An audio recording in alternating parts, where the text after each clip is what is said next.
Hi friends, ഇന്ന് discuss ചെയ്യാൻ പോകുന്ന topic Kerala epidemic diseases ordinance 2020 ആണ്. അതിൻ്റെ അകത്ത് 12 സെക്ഷനാണുള്ളത്. ആദ്യത്തെ സെക്ഷൻ എന്ന് പറയുന്ന ഷോർട്ട് ടൈറ്റിൽ ആൻഡ് കമൻസ്മെൻ്റ് ആണ്.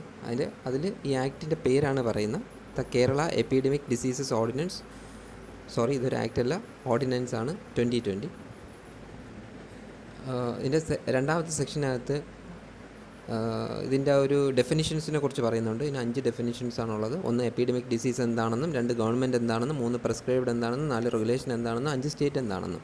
സ്റ്റേറ്റ് എന്ന് പറയുന്നത് എന്താണ്? State means state of Kerala. നമ്മളെ കേരളക്കകത്ത് മാത്രമേ ഈ ഓർഡിനൻസ് ആപ്ലിക്കബിൾ ആയിട്ടുള്ളൂ. അല്ലെങ്കിൽ സ്റ്റേറ്റ് ലെജിസ്ലേച്ചർ പാസ്സാക്കുന്ന ഓർഡിനൻസ് കേരളത്തിനകത്ത് മാത്രമേ ബാധകമായിട്ടുള്ളൂ.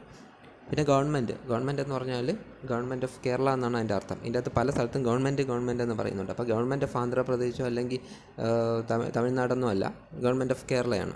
എവിടെ ഗവൺമെൻറ് എന്ന് പറഞ്ഞാൽ ഗവൺമെൻറ് ഓഫ് കേരളയാണ്. അടുത്തത് എന്താണ് എപ്പിഡമിക് ഡിസീസ് എന്ന് പറയുന്നുണ്ട്. എന്താണ് എപ്പിഡമിക് ഡിസീസ്? ഇതിനകത്ത് പറയുന്ന എനി ഡിസീസ്, ഏത് ഡിസീസും ആവാം. ഡിക്ലെയർഡ് ആസ് എപ്പിഡമിക് ഡിസീസ്, അത് എപ്പിഡമിക് ഡിസീസ് ആണെന്ന് ഡിക്ലെയർ ചെയ്താൽ, ആര് ഡിക്ലെയർ ചെയ്താൽ? By notification published in the official gazette by the government. Notification published in the official ഗസറ്റയിൽ പബ്ലിഷ് ചെയ്താൽ ആര്? By the government. അപ്പോൾ ഗവൺമെൻറ് എന്ന് പറഞ്ഞാൽ ഏതാണ്? Government of Kerala. അതും ഡെഫിനിഷൻ ബിക്കകത്ത് പറയുന്നുണ്ട്. അടുത്തത് മൂന്നാമത്തെ സെക്ഷനകത്താണ് പറയുന്ന power of government to notify epidemic disease. Notify ചെയ്യാനുള്ള ഗവൺമെൻറ്റിൻ്റെ അധികാരം.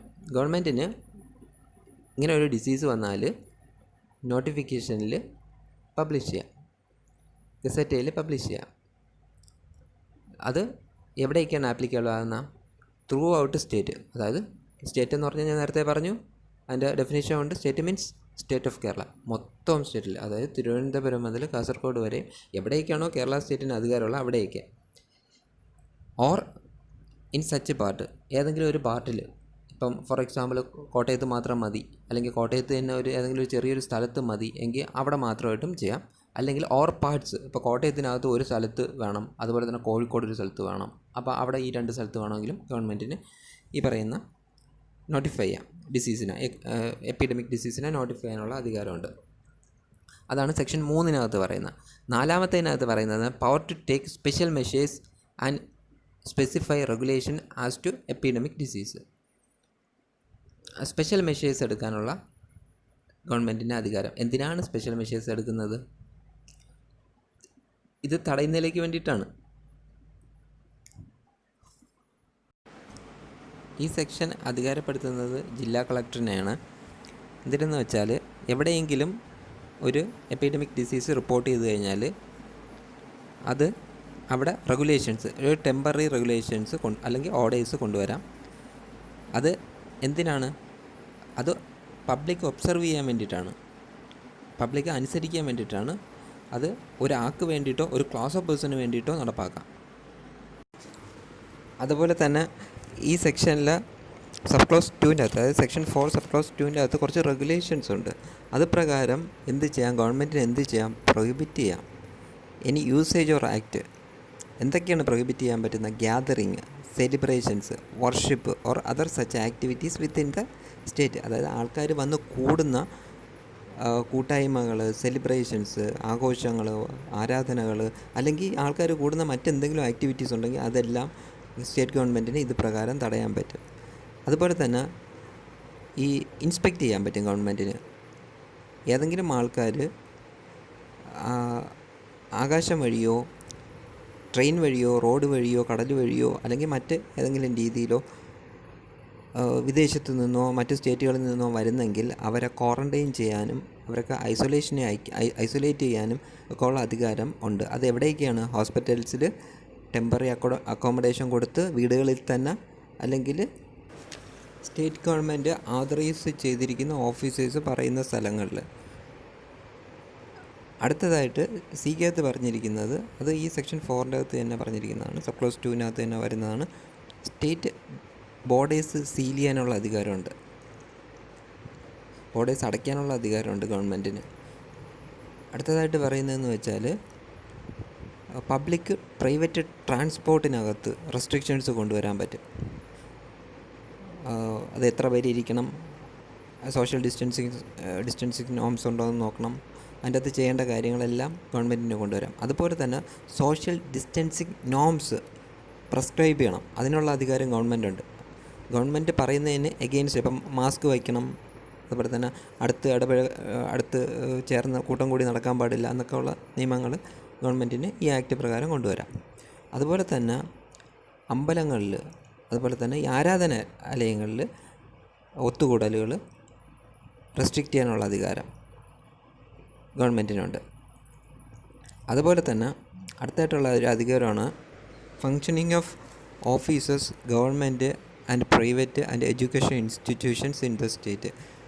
അതായത് ഈ ഓഫീസുകൾ ഗവൺമെൻറ് ആയിരുന്നാലും പ്രൈവറ്റ് ആയിരുന്നാലും, അതുപോലെ തന്നെ എഡ്യൂക്കേഷൻ ഇൻസ്റ്റിറ്റ്യൂഷൻസ് സ്റ്റേറ്റിനകത്തുള്ള, അതൊക്കെ റെഗുലേറ്റ് ചെയ്യാനും റെസ്ട്രിക്റ്റ് ചെയ്യാനും അതിൻ്റെ ഫങ്ഷൻസ്, അതിനൊക്കെ ഉള്ള അധികാരം ഗവൺമെൻറ്റിന് ഈ ഓർഡിനൻസ് പ്രകാരം, ഞാൻ എവിടെയെങ്കിലും ആക്ട് എന്ന് പറയുന്നെങ്കിൽ അത് തെറ്റാണ്, ഓർഡിനൻസ് പ്രകാരം ഉണ്ട്. അതുപോലെ തന്നെ അടുത്തതായിട്ട് ഉള്ളതാണ് ഈ ഷോപ്പുകളുണ്ടല്ലോ, കടകൾ, കൊമേഴ്ഷ്യൽ എസ്റ്റാബ്ലിഷ്മെൻറ്റ്സ്, അതുപോലെ തന്നെ ഫാക്ടറീസ്, വർക്ക്ഷോപ്പുകൾ, ഗോഡൗൺസ്, അതിൻ്റെയൊക്കെ പ്രവർത്തനങ്ങൾ തടയാനുള്ള അധികാരം, പ്രൊഹിബിറ്റ് ചെയ്യാനും അല്ലെങ്കിൽ റെസ്ട്രിക്ഷൻസ് ഏർപ്പെടുത്താനുള്ള അധികാരം ഗവൺമെൻറ്റിനുണ്ട്. അടുത്തതായിട്ടുള്ളതാണ് ഈ എമർജൻസി സർവീസസ് ഉണ്ട്. അത് അത്യാവശ്യം, ജനങ്ങൾക്ക് ഏറ്റവും ആവശ്യമായിട്ടുള്ള കാര്യങ്ങളാണ്. അതിൽ വരുന്നതാണ് bank, media, health care, food supply, electricity, water, fuel.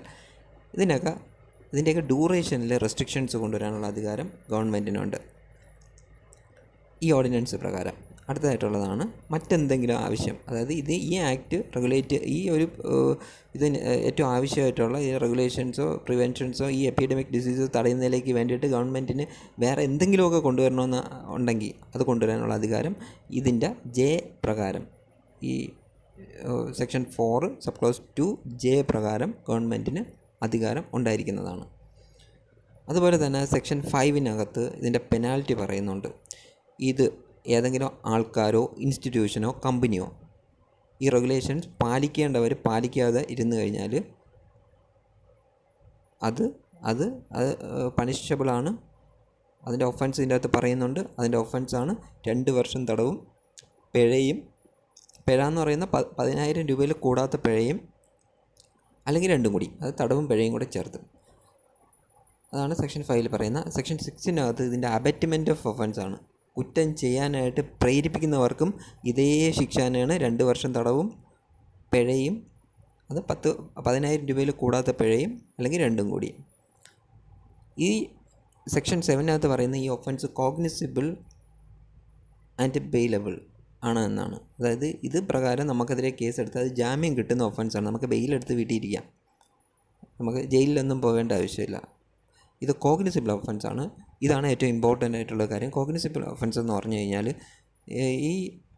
ഈ ഒഫൻസ് കമ്മിറ്റ് ചെയ്ത് കഴിഞ്ഞാൽ, ഈ നോംസൊക്കെ കംപ്ലൈ ചെയ്തിരുന്ന ആർക്ക് വേണോ ഇവരെ എന്ത് ചെയ്യാം? അറസ്റ്റ് ചെയ്യാം, പോലീസിൽ ഏൽപ്പിക്കാം. നമുക്ക് ജനങ്ങൾക്ക് അവരെ തടഞ്ഞു വയ്ക്കാനുള്ള അധികാരമുണ്ട്. ഇപ്പം മാസ്ക് ഇടാതെ ഒരാൾ പോയാൽ നമുക്ക് തടഞ്ഞു വയ്ക്കാം, തടഞ്ഞു വെച്ച് പോലീസിനെ ഏൽപ്പിക്കാം. അതിനുള്ള അധികാരം നമുക്കുണ്ട്, ജനങ്ങൾക്കുണ്ട്. അത് CRPCയിൽ അറസ്റ്റ് തന്നെയാണ് പോലീസിന്, ജനങ്ങൾക്ക്, അതുപോലെ മജിസ്ട്രേറ്റിന്. അപ്പം നമ്മൾ ആരെങ്കിലും ഈ പറയുന്ന ഗവൺമെൻറ് എന്തെങ്കിലും ഒരു ഓർഡർ ഇട്ടിട്ടുണ്ടെങ്കിൽ അത് വയലേറ്റ് ചെയ്യുന്ന കണ്ടാൽ നമുക്ക് അവരെ തടഞ്ഞു വയ്ക്കാനുള്ള അധികാരമുണ്ട്. ഈ പറയുന്ന അത് കോഗ്നിസിബിൾ ആയതുകൊണ്ടാണ്. അതുപോലെ ഇതിൻ്റെ സെക്ഷൻ 9 പറയുന്നത് protection of action taken in good faith. നല്ല ഉദ്ദേശത്തോടു കൂടി ചെയ്ത ഒരു കാര്യം നമ്മൾ ചെയ്തു കഴിഞ്ഞാൽ അത് ഈ ഓർഡിനൻസിൻ്റെ ഏതെങ്കിലും ഒരു പ്രൊവിഷനെ വയലേറ്റ് ചെയ്താലും അതൊരു ഒഫൻസ് അല്ല, നല്ല ഉദ്ദേശത്തോട് ചെയ്യുന്നെങ്കിൽ മാത്രം. പിന്നെ ഇത്രയാണ് ഇതിൻ്റെ അകത്തുള്ളത്. മെയിനായിട്ട് നമ്മൾ ഇത്ര മാത്രം അറിഞ്ഞാൽ മതി. ഇതിൻ്റെ അകത്തുള്ള ഈ പറയുന്ന A മുതൽ J വരെ അതിൻ്റെ അകത്ത് പറഞ്ഞ കുറേ കാര്യങ്ങൾ, അതുപോലെ തന്നെ പെനാൽറ്റി, അതുപോലെ അബറ്റർക്കുള്ള ഒഫൻസ്, ഇത് മൂന്നാണ് ഇതിൻ്റെ അകത്ത് മെയിനായിട്ടും വരുന്നത്. പിന്നെ കുറച്ച് ആക്റ്റുകൾ റിപ്പീൽ ചെയ്തിട്ടുണ്ട്. സെക്ഷൻ 12 പ്രകാരമാണ് റിപ്പീൽ ചെയ്തിരിക്കുന്നത്.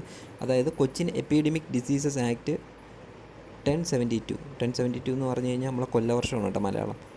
അതുപോലെ തന്നെ ട്രാവൻകൂർ എപ്പിഡമിക് ഡിസീസസ് ആക്ട് 1073, ഇത് രണ്ടും ഈ ഓർഡിനൻസോടുകൂടി റിപ്പീൽ ചെയ്യപ്പെട്ടു.